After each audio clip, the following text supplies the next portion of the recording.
कहानी हमारा कर्म और नसीब। आज की कहानी कर्मा पर आधारित है। यह कहानी है दो भाइयों की, एक बड़ा भाई और एक छोटा भाई, जो दोनों स्वभाव से बिल्कुल विपरीत थे। बड़ा भाई मानता था कि लोगों की मदद करनी चाहिए, सेवा भाव रखना चाहिए, सबसे अच्छे से पेश आना चाहिए, जब मौका मिले दान धर्म करना चाहिए। छोटा भाई मानता था कि जीवन एक ही बार मिलता है, इसलिए हमें उसे खुलकर जीना चाहिए। जो भी मन हो वह करना चाहिए। नशा हो, डांस हो, मांस खाना हो, कुछ भी जिससे खुशी मिले वह हर काम करना चाहिए। दोनों भाई अपनी अपनी मान्यताओं के हिसाब से अपना जीवन व्यतीत कर रहे थे।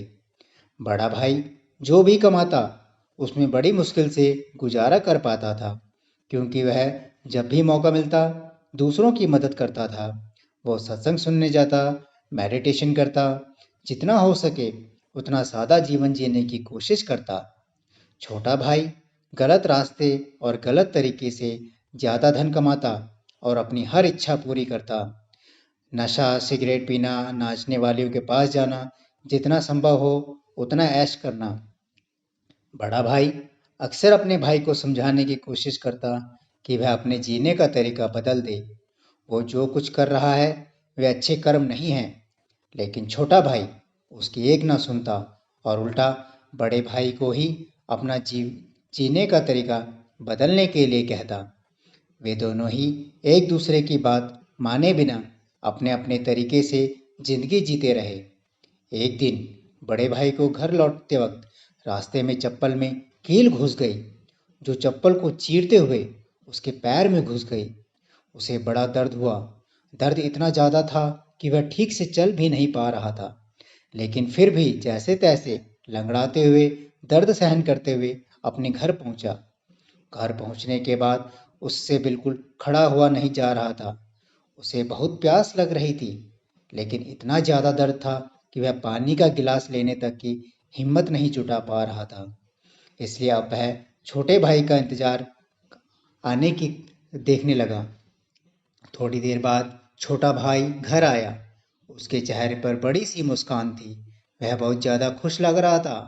छोटे भाई को देखते ही बड़े भाई ने उससे पानी मांगा। छोटे भाई ने पानी दिया और उससे पूछा क्या हुआ। बड़े भाई ने बताया कि उसके पैर में कील घुस गई है। छोटा भाई अपने बड़े भाई से बोला, देखिए, आप अपना इतना सादा जीवन, सच्चाई भरा जीवन जीते हैं, बदले में आपको क्या मिला? और यह देखिए मैं कितना खुलकर जीवन जीता हूँ। इसलिए आज मुझे रास्ते में यह हीरो का हार मिला। हमारे दोनों की परिस्थितियाँ यह साबित करती है कि मेरे जीने का तरीका सही है और आपका गलत। बड़ा भाई परेशान था, फिर भी वह छोटे भाई को समझाने लगा कि नहीं, उसी का तरीका सही है। बड़ा भाई कह रहा था कि तरीका मेरा ही सही है, लेकिन शायद कुछ गड़बड़ है। इसलिए हम ऐसा करते हैं कि कल दोनों ज्योतिषी को अपनी अपनी कुंडली दिखाएंगे। वही बताएगा कि क्या दिक्कत है।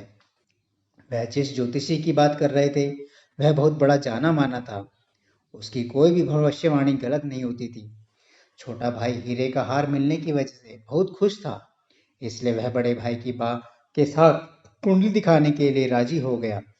अगली सुबह दोनों भाई अपनी अपनी कुंडली लेकर उस ज्योतिषी के पास पहुंच गए। बड़े भाई ने अपनी कुंडली ज्योतिषी को दिखाई। उस कुंडली को देखते ही ज्योतिषी बोला, बाप रे बाप, किस अभागे की कुंडली है यह तो अब तक मर गया होगा। बड़ा भाई कुछ नहीं बोला और फिर छोटे भाई की कुंडली ज्योतिषी को दिखाई। ज्योतिषी कुंडली देखते ही खुशी से बोल पड़ा, यह तो बहुत अच्छी कुंडली है, इसमें तो राजयोग लिखा है, यह जरूर अब तक मंत्री बन गया होगा।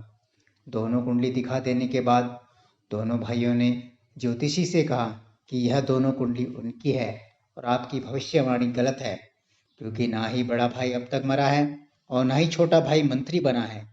ज्योतिषी ने दोनों से कहा, मैं कुंडली पढ़ने में गलत हो ही नहीं सकता।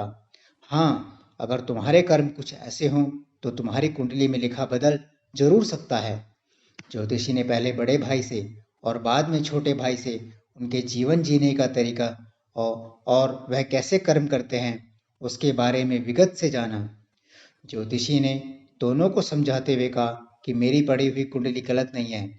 यह बड़े भाई के अच्छे कर्म हैं जिसने उसको कुंडली में लिखे मौत की जगह सिर्फ एक कील का दर्द दे दिया, और दूसरी तरफ छोटे भाई के बुरे कर्म हैं जिसकी वजह से उसका राजयोग चला गया और उसे सिर्फ एक छोटा सा हीरे का हार मिला जिसे जल्द ही बेचकर खत्म कर देगा।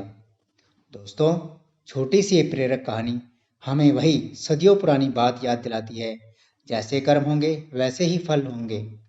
अगर हमारा वर्तमान अच्छा या बुरा है तो वह हमारे पहले पुराने कर्मों की वजह से है, और हमारा भविष्य अच्छा या बुरा होगा वह हमारे वर्तमान के कर्मों के हिसाब से होगा। इसलिए हमेशा हमें ध्यान रखना चाहिए कि वर्तमान जीवन जो मिला है इसमें अच्छा कर्म करें, सत्कर्म करें, कोई भी पाप ना करें। जय श्री कृष्ण।